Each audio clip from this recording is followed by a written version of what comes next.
Well, good afternoon. I want to welcome you to this week's episode of the CVC Tips and Tactics for Success.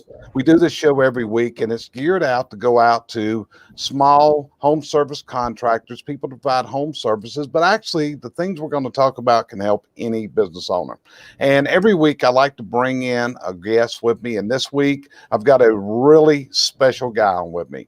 He is a person who has been a coach to me. He has been a mentor. Most of all, he's a very dear friend and very close guy and a confidant. And he's a guy that I can talk to when I got problems in this world. Okay. And his name is Randy Pennington. And Randy's company is Pennington Performance Group.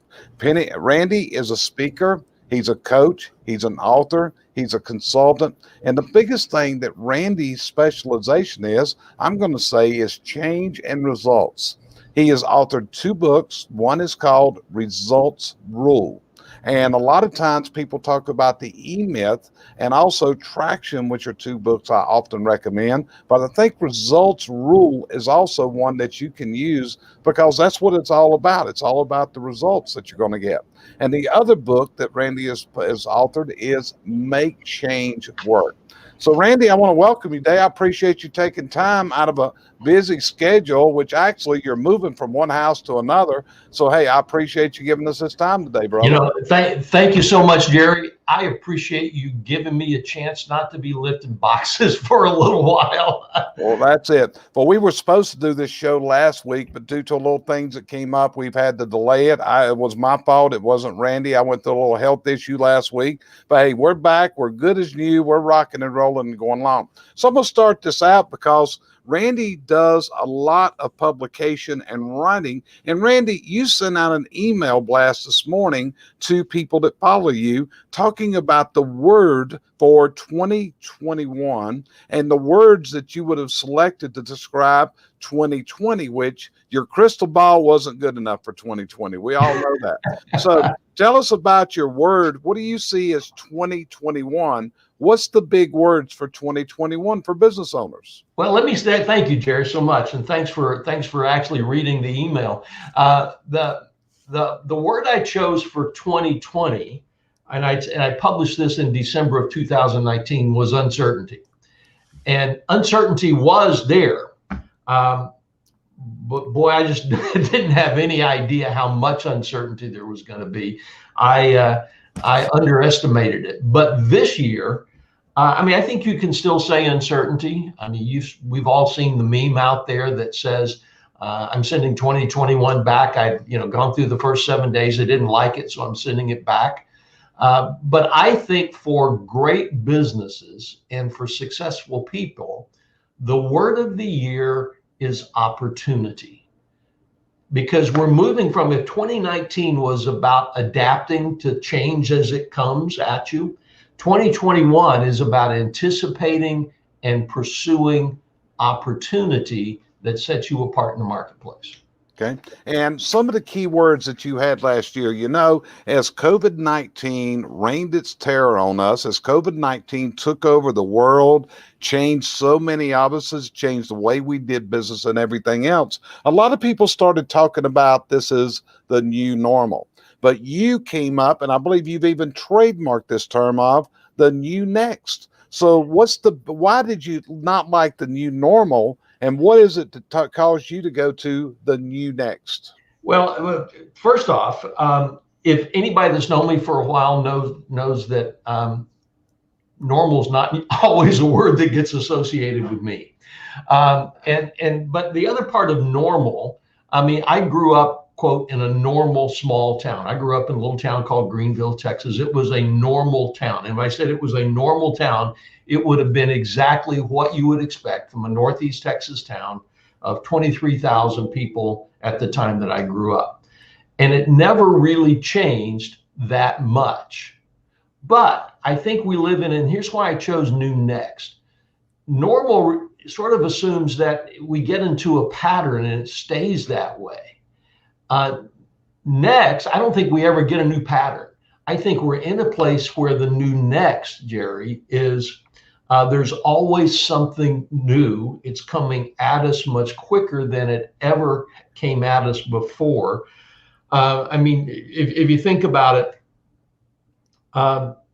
Netflix went from upstart to driving Blockbuster basically out of business in a period of about 8 or 9 years. That's unprecedented to completely change an industry. If you look at Zoom, now Zoom in the first quarter of this year over year had grown that stock price had gone 355% or something like that.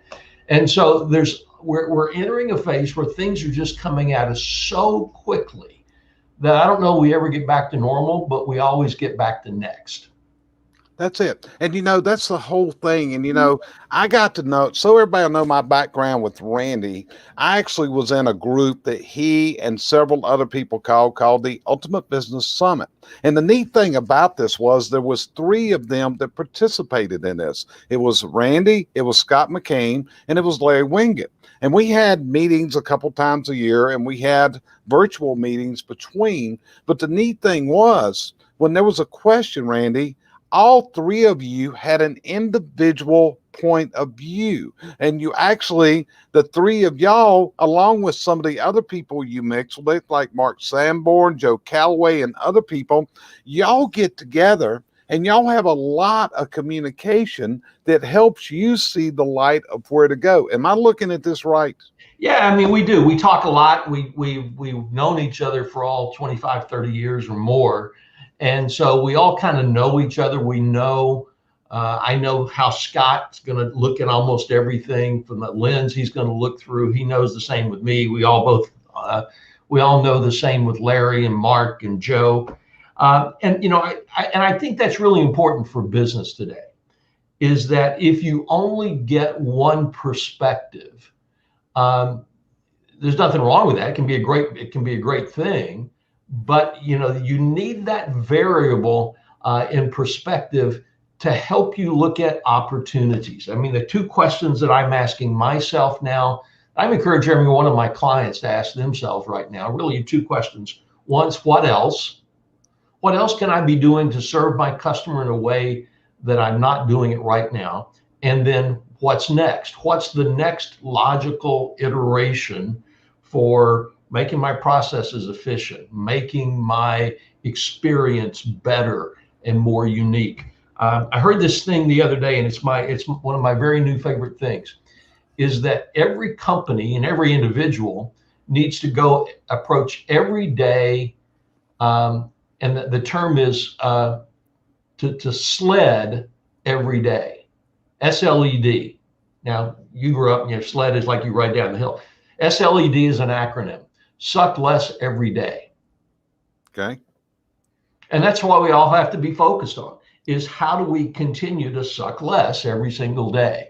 Right. And, that's part of the what next piece. What do I do next so that, my business is better tomorrow than it was today? Right. And, one of the things we see, Randy, and, I'm going to see if you see the same thing, is some people are successful and they kind of rest on their laurels and they don't change the business, or they, what I've often called reinvent. One of the ones that I use often is Sears Roebuck, and how Sears Roebuck was on top of the retail world. We grew up, and at our age, Randy, I'm sure you were just like me when the Sears Roebuck catalog came in. That's what we picked our Christmas presents out in. That's where we ordered. That's where clothes came from and everything else. But Sears didn't adapt as the market adapted. And what happened was this little company out in Washington State selling books all of a sudden took over the retail market, because they were reinventing to what the consumer needs. And what they've also done is, when there's competition, they make acquisitions and buy that competition, or they find out how to provide better services, such as, I don't even have any idea how big the Amazon fleet is today. Do you have any idea how many Amazon trucks are running around the world every day? Well, yeah, I mean, I've heard that Amazon is going to have a fleet bigger than UPS and FedEx at some point. Right now, they're still not quite there yet. I mean, to your point, Jerry, Sears should have been Amazon. Agreed. They owned the distribution network which at the time was a catalog. They owned the distribution. And so you're right, it continues to grow. But here's the thing, I loved it when it came out. Jeff Bezos, CEO of Amazon, says, I see a day when Amazon is irrelevant, basically, and goes bankrupt. Really? Yeah. And he said, I see a time when somebody outpaces Amazon. By the way, if there's a company that's going to do it, that's existing right now, it's a company out of China called Alibaba. I know Alibaba. That is, I often call that the eBay of the middle of the East. Yeah, it is the eBay. Yeah, I mean, Right. it's all those. It's if there's anybody that's going to challenge. But here's the other part. Walmart is making a run at them now too. Okay. Walmart bought a company called Flipkart. Okay. And Flipkart really is the network, the cash register, if you will. It's based out of India, and Walmart bought Flipkart, and in doing so, it got new technology that allowed it to compete online with Amazon, and it opened itself up to more exposure in India. So I mean, again, Walmart's a great example. If you think that Walmart is just the store that Sam Walton created, it's not. It's something now totally, totally different. And by the way, Walmart does have the largest trucking company in the world. And that's a real interesting thing. I had a speaking gig down in Fayetteville, Arkansas a couple of years ago. So I flew into the closest airport, which is way out of town. It's like out there in the middle of nowhere. And then went to the hotel, which was in Fayetteville, which is right next to Bentonville, Arkansas.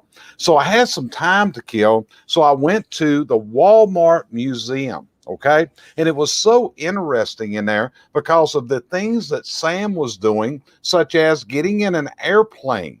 And he would fly around and look for interchanges that were being built in the land. And he also said he used to put salespeople in there that were selling to him. And he would actually fly over and swoop down and make those salespeople count the cars in parking lots of shopping centers. I mean, when you look at that, and that's the innovative things. This is a guy, and that's, what do you think drives people to have that kind of innovation?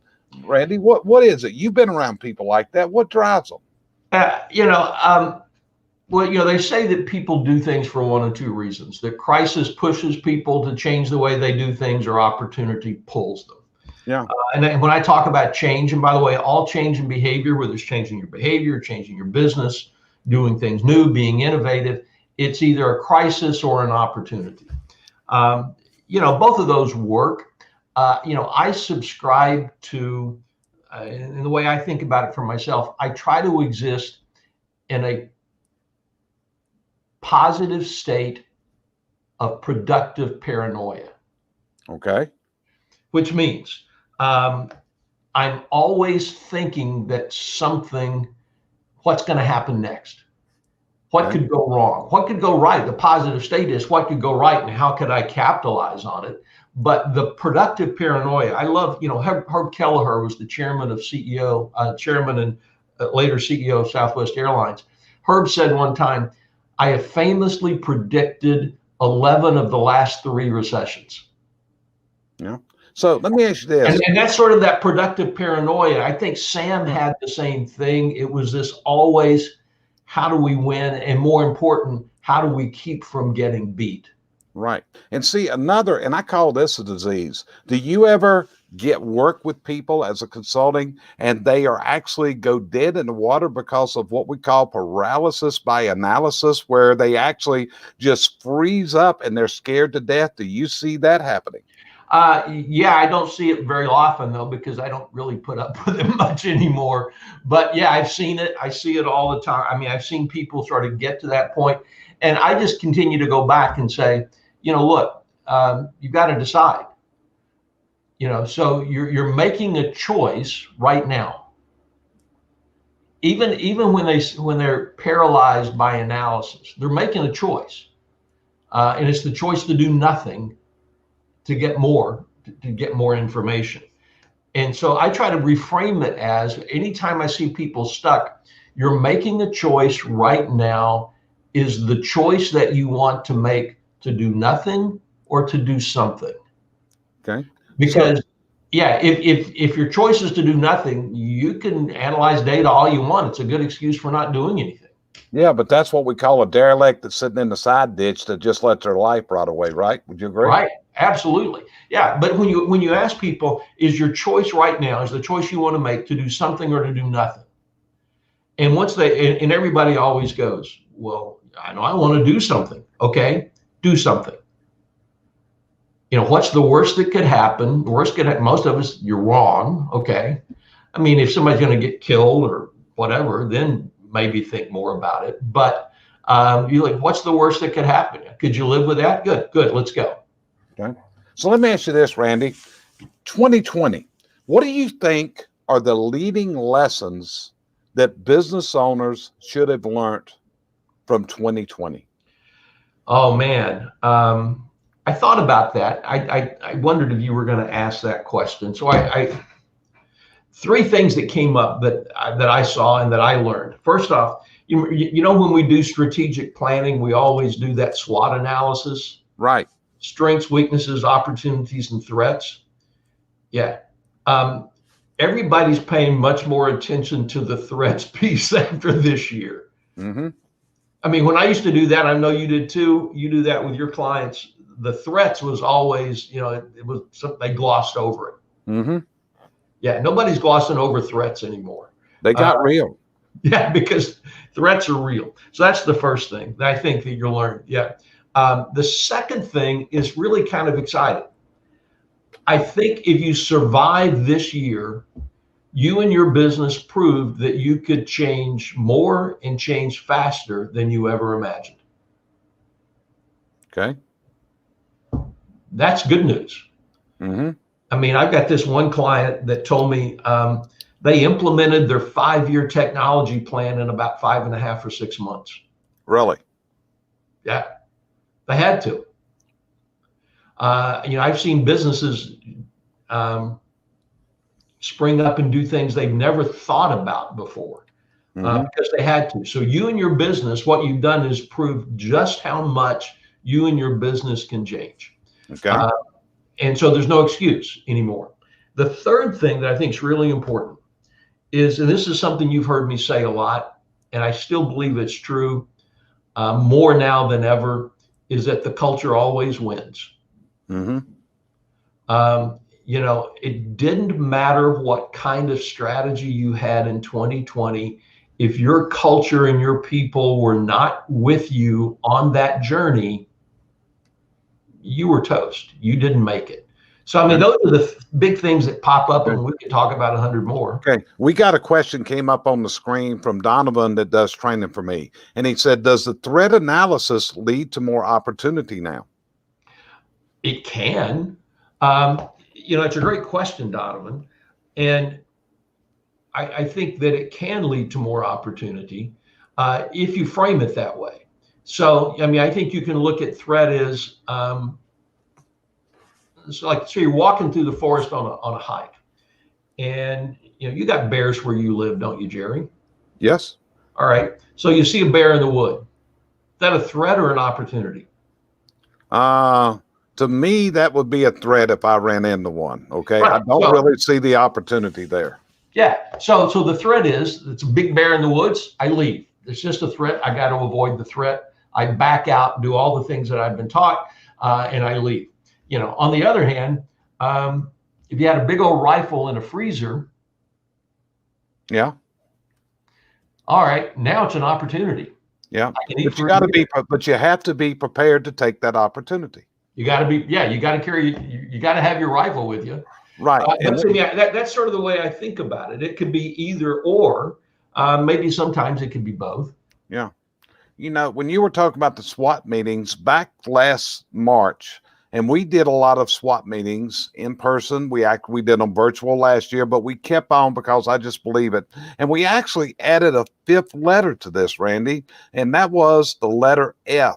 because what I wanted to do was bring out the fears. What are your fears? Because there's so many people. I know as we went back into March and April, and you participated in some of these, I was having group coaching calls once a week during, I'm going to call it the crisis that we were going through. And I brought in great people like you and Larry and Scott and, Tom Ziegler. We had a lot of Was people there, come right? in. And you guys were willing, but it was all about the fear people were going through. Would we survive? So that became part of the SWOT process in 2020 that we started using. So let me ask you this. Good idea. Yeah. So what do you see as the ways? We talked about opportunity.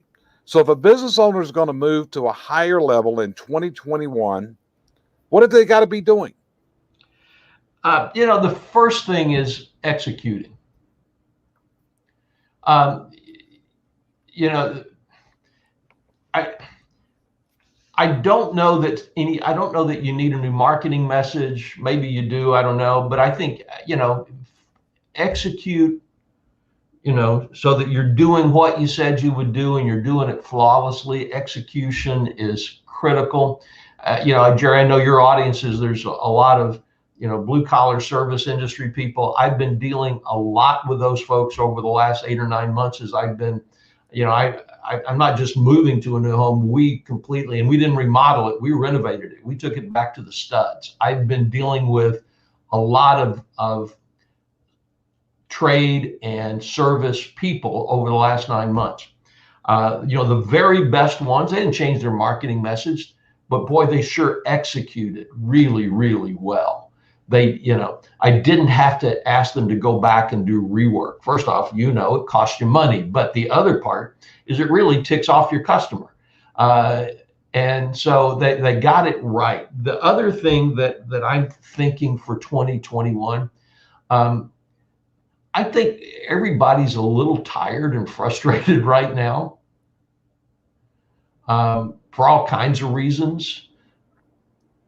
I think you got to be willing to sort of cut everybody a little slack and be graceful with people. I think that's really important. And the other part is, man, be easy to work with. Be easy to work with. I talked to a blue collar company. They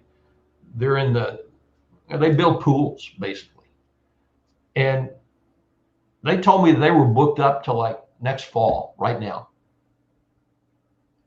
And for them, good news. You're booked up to the fall. Yeah, but if I'm a customer, do I want to wait to that point? Yeah. Be easy to do business with. Is there a way you can do it by July as opposed to October? I mean, right. And same comparison, we're actually getting a lot of people are contacting us wanting to enter businesses that we are specialists in, such as the hearth, the chimney business, and all that, because they can't get anyone to do work for them in their market areas. So their people are seeing this as an opportunity. They really are. Yeah. And so, I mean, if you can't keep up with the business that's out there for you, I mean, what you just told everybody else is there's an opportunity to take business from you, take money off your table. And I get it. We both know the chimney guy that I work with, that I worked with on my place. And I mean, he's a great guy. They did a wonderful job. And the chimney, I mean, the fireplace looks great. And the chimney cap and everything looks just really, really great. And, and I was getting texts from him, all times of the day and night. And, he was like, my phone's blown up and I can't get people. And I understand all of those things. And I'm sympathetic because I know about the industry, but I don't think most customers are going to be as sympathetic as me. I don't think they care. If you want to know the truth, care at all. I don't think they care. As a consumer, Randy, if your commode ain't running right and it's leaking, you're not going to wait 2 months till somebody can get there. Yeah, You're it's going to best. get the person that can get there. I mean, I've got a story I tell about a hot water heater that went out on a Sunday and getting someone to replace it because I had to be in Texas on Monday. And it wouldn't have been pretty to leave here with Cheryl with no hot water. That would not have been a good experience. You know what I'm saying? Yeah, it would have been it would have been fine until you got home. Yeah, that's it. So yeah, it would have been a little bit cold and it wouldn't just been the water when I got home. So let me ask you this. If you were to describe a consumer as a customer in 2021, what would be some of the words to describe that customer? Tired. um, Tired because they're dealing with their own stuff. I mean, if you've got, I just heard this statistic that I thought was phenomenal. They're saying that with schools mostly closed across the country and people now homeschooling, that the impact has been mostly on females in the workplace. It's part of our tradition of who we are and how we operate in a traditional family in most cases. But the impact has been higher on females, to the point that it's going to take decades for females to ever get to that point back to that point in the workplace. Now, that was all kind of interesting, but here's what's really interesting. Um, every parent that I've talked to has a much greater appreciation for what a school teacher goes through right now. Yes. So I think customers are tired, they're a little frustrated, they're trying to figure out what they're going to do. They may be economically challenged or not, depending on where you live and what service that you provide. So, I mean, I think customers are going to be a little short with us. I think they're going to be more demanding of us in what they want. And I think they're going to be a lot even less patient with us. If we can't do it, it's like next and move on. And I agree with that. So I got one last question for you. As a consultant, as a coach, as a person who works with businesses, and if your client asked you, how should we view 2021? Should it be with fear? Should it be with caution? Should it be with apprehension? Or should it be with joy? Which of those four words you think work the best? I think all four of them work. All four work. For a different reason. One, it's okay to be a little fearful. A little of what's going to happen next, who's coming at me. It's that productive paranoia that I talked about. It's okay to be a little fearful. It's not okay to live in fear, but it's okay to be fearful. Okay. To have a little bit of a tinge of fear on you. It's okay to be a little cautious, because right now we don't know exactly where things are going to head. We got a new administration, we've got the vaccine rolling out, we've got you want to be a little cautious, and cautious with that comes a little apprehensive about I want to make sure that if I'm investing things, I want to try to invest in places where my dimes can work like dollars. So a little apprehensive to figure that out. At the same time, man, I think if you can't have a little joy and you can't look for opportunity and you can't get excited about things, then I'm not sure why you're in business.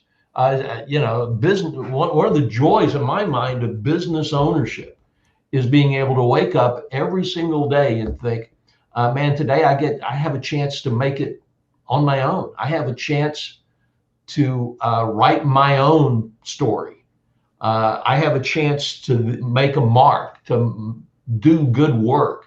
And so, I mean, you got to get excited about that. So, I mean, I could see a little of all four, but if I had to choose one, I kind of go back to joy is probably closer to opportunity. And I think the businesses that are going to set the standard in the next 5, 10, 15 years are being born and growing right now. Okay. Man, that's some great stuff. So, Randy, I always like to share. You're a person that does a lot of, you present a lot of really great value. You have you do a Facebook Live usually once a week called Results Rule, and you also have mailing lists. You send out some great information. So, if people want to follow you, how do they do that, Randy? Well, thanks for offering that, Jerry.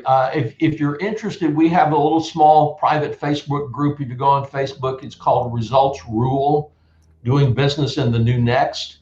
You're gonna go on there. That's going to ask you to answer 2 or 3 questions, and that's just so that I can make sure that the crazies and the spammers stay out.